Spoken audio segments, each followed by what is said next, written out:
Yeah. Okay, so what about this area? So this area here, so we're right.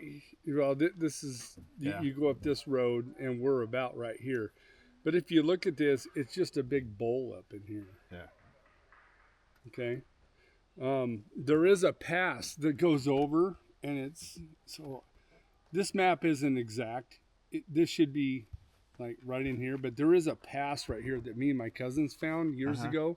The elk pass right up or go over that pass, and this is the elk calving grounds right here. Ah, okay.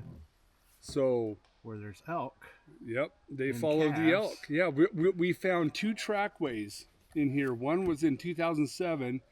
It was about right in here. There's a road that comes out. We found over 100-foot tracks. Wow. It came down an old logging road that was pretty grown up, and then Yeah. it hit the main road and came out here.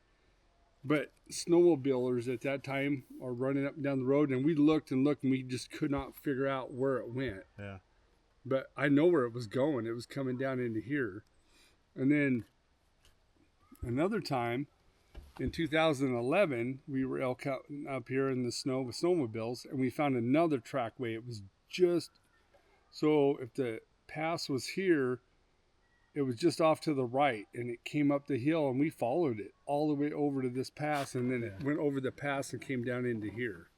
So this map is the one that James Shubsky did for Margie's Outdoor Store. It is. See, And so all the reportings that they've taken are indicated on this map, and you can see here how many Sasquatch Bigfoot reports are right in that.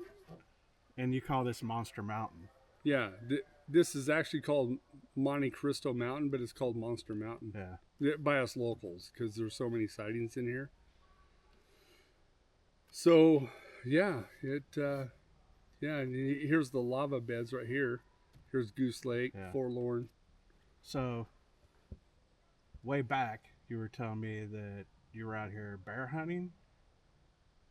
Or did you just have a bear dog with you? Oh, no. That was back in like 2005 or so.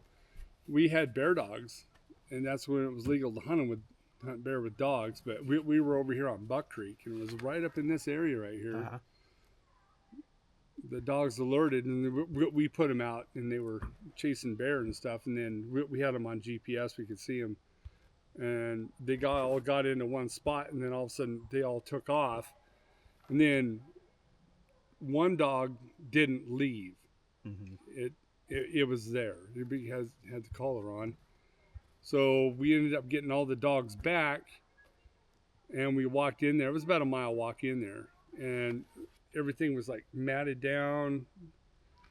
And we found the dog about its hide had been ripped off. I mean, the whole hide. I mean, around the neck, around the legs, the tail. It was like something just grabbed it and just threw it off. So, yeah, So you said it was matted down. Was it matted down like a I don't area, know, or like what do you think was bedding there? I don't know. I'm not really sure, but from that matted down area, the dog had been thrown about 30 yards into a creek bed.